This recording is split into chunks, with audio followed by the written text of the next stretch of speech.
Hello? John Tatum. Yes, is this Pastor Kerney Thomas? Yes, it is. How are you, sir? If I was doing any better, I wouldn't really stand myself. Hey, the Lord's been so good. Is that right? Yes, sir. Hello? Hello, Pastor Kerney. Yeah, I thought I lost you. No, I'm here, sir. You know, one of my ministers said that you wanted to speak directly to me tonight. Yes, I sold my seed of $7. I was hoping to get a word with you, sir. I have a prayer, Pastor Kerney. I would like to see all these false prophets and liars who take advantage of the poor and the sick and use their struggle as an opportunity for their own gain. I would like to see them brought forward to before the world so that we can recognize them. Well, let me say this to you, my brother. The Bible said that the wheat and the tare grow together, and the day of the harvest and God will do the separating. I've really worked hard now to try to judge and try to decide whether a person's heart is right. I know Mr. Benny Hinn came out last year and said that the Lord dealt with him, that he should not have been asking people to give $1,000.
How was that?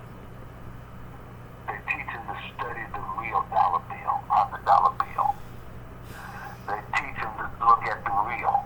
Because now if you know the real, when the false shows up, you know that it's a fake deal. And so what I'm saying to you is that we ought to just study the real and find the real, find prophets that we know that they're real, stand with them, and when the false comes along, because we will have wolves in sheep's clothing. The Bible said we would, and as we see the last days approach, the evil days, we will see even more and more of it. So the thing that we got to do, make sure that our heart is right, that we know the real from the false, and do everything we can to support the real and let God deal with the false. God will deal with them. God says it's better for them to have a millstone tied about their neck instead of offend the least of his little ones. So I'm very cautious that when I challenge people to give or ask them to give, I want to make sure that I heard from God. Because if I did not hear from God and I took something from them, God would judge me and God would deal with me. And I'm too scared of God. The Bible says it's a dreadful thing to fall into the hands of an angry God. And I don't want to be in the hands of an angry God. So I really work hard to make sure that what I'm doing, that I'm right with God and I'm right with man. And as long as I'm right with God and I'm right with man, God will bless me and God will prosper my hands. And God's been good to this preacher. I'm 64 years old with no sickness, no type of disease in my body. 64 years old. I take no medication. I don't see no doctors. God bless me to live a wonderful life. Have a wonderful marriage. Have my children all involved in ministry and the work of God. I mean, God, I just couldn't ask for nothing no better. And have I had attacks of the devil? Of course I have. The devil has fought me every step of the way.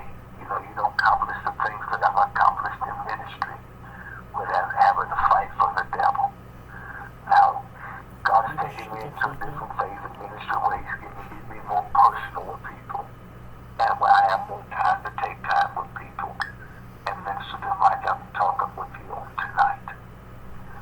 So I understand your heartbeat, but I would say to you to just make sure that you're lifting up a standard as high as a standard as you live it, and you be real before God and you be real before man, and let God take care of the false. Okay, Pastor Kerney, I do need to be real right now. I need to tell you, sir, there was a time I was maybe 17 years old. I believe it was 2009. You came and you preached here in my hometown of Corpus Christi, and I went and saw you, and I remember at the end of the service, there was a moment where you would ask everybody to bow their head and close their eyes, and you were calling us up one by one. God was calling us. He said, there's 3 people in this room. God is telling me I need to give me $20, and then it was $30. And the thing is, I would see you say, 3 people are being called to give me $20, and 3 or 4 people would go up, and you would sit there and say, come on, there's still 2 more of you, and nobody noticed because their heads were bowed and their eyes were closed. That was a little concerning to me. Also, that same night, you seemed to be doing a lot of healing of the sick. You even gave me a little healing, which I went along with. And also, there was this young boy whose parents had brought him in, and he had cerebral palsy, and he was on a walker, and they asked you to heal him. And you said a little prayer and kind of brushed him off to the side and kept going on with everyone else, and they just kind of felt really embarrassed and left the church. And I just feel the need to be real and bring it to your attention that I noticed these things. I don't remember that. I don't even remember ever going to Corpus Christi. You were here, sir. 2009. 2009. Who was I with in Corpus Christi? Yeah, because I had started seeing your sermons on BET at in the middle of the night, and I started calling in to. I never got my personal prayer package either, even though I ordered it several times. But yeah, I saw that you were coming. I got a letter actually that you were coming to town, so I thought I'd go check it out. And habla boco sha. Who was I with in Corpus It was you, and then there was, I believe, Pastor Johnson was another man that was with you. But there was a band that played. I think they were actually part of the church that you were visiting there. I don't know Pastor Johnson. I never was. See, you had the red blood of Jesus Handkerchief, right? That's me. Yeah. I know. And you say Eblaboko Shaw and God! Yeah, that's me. That's me. I don't remember that event. I don't remember that night. Maybe you have more clarity on it than I do, but I don't ever remember being in Corpus Christi. And if I was, I'd have been at a church or something with someone, and I don't remember it. And asking people to give $20 that, because I'm asking people to give $100. Yeah, you were asking, you kept going up and up and up, and the thing that was disturbing is you would say there's 3 people in this room, and 3 would go up, and you'd still keep saying there was more and more, and they didn't realize because their eyes were closed. And these were this was the poor side of town. These were desperate people looking for hope, and it really disturbed me. Listen, let me tell you something about me. I don't start down and go up. I start up and come down. You know what? You're absolutely right. You're right about that. You're right, because I remember you came down, and then it came. We could just go get a blessing at the end if we wanted. Because I remember I went and got the blessing, and when I looked down, there was cash all around your feet from these poor, hardworking people looking for hope. Well, let me tell you something. Yes, sir. Those poor, hard people, working people, they need to give so they can receive. The Bible said, "Give, and it shall be given unto you." And so I do teach people to give. I believe in giving. I give myself. That's why I'm blessed, because I'm a giver. I've given houses. I've given cars away. I've given untold thousands of dollars away. Even today, I think what I sold, thousands of dollars today. I gave out today.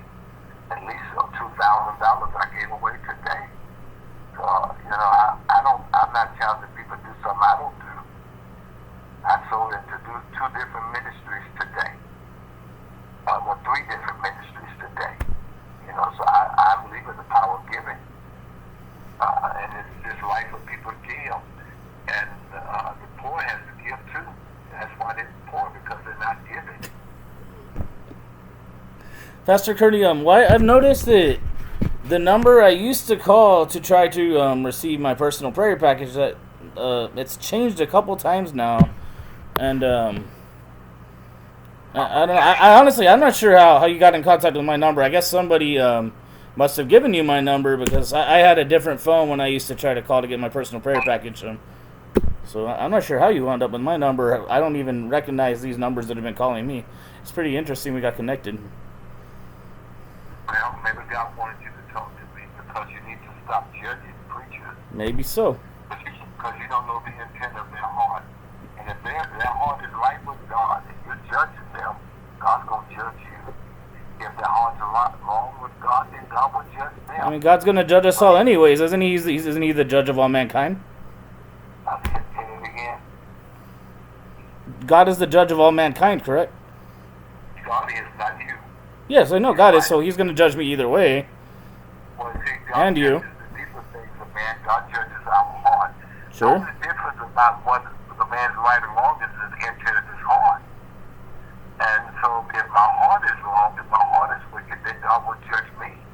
But if my heart is right, and you're judging me, then God will judge you. Well, I certainly hope I'm wrong about the intentions of your heart, because if your heart is where I think it is very disturbing that you're willing to take advantage of people in the way that I believe that it seems that you are. I really hope I'm wrong, sir. I sincerely hope, and maybe you're right, it's maybe not my place to make that judgment and make that assessment, but for the sake of what it is, I'm going to give it up to God, and I'm going to hope that I am wrong, and if not, I know he will take care of you. Let me ask you a question. Did Jesus challenge the poor to give?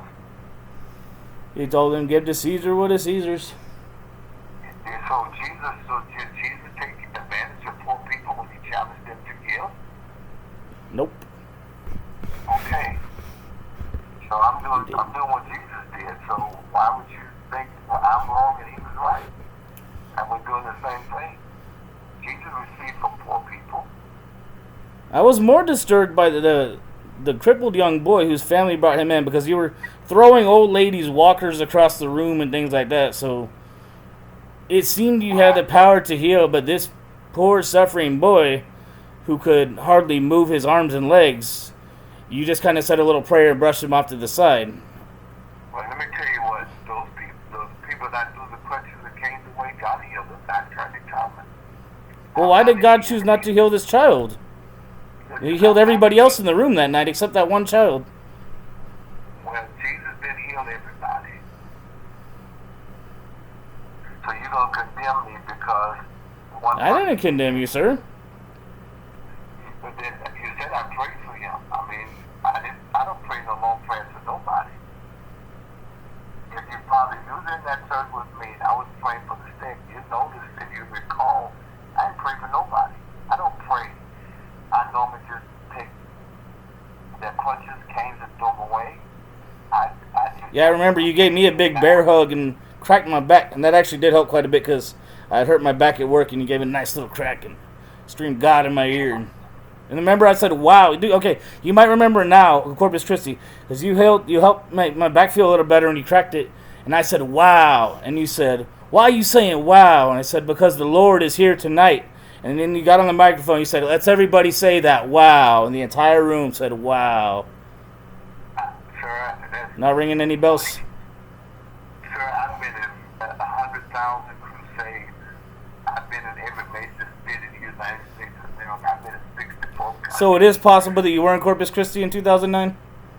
I don't remember ever being in Corpus Christi. I'm not saying anything. I just don't remember. Okay, that's fair.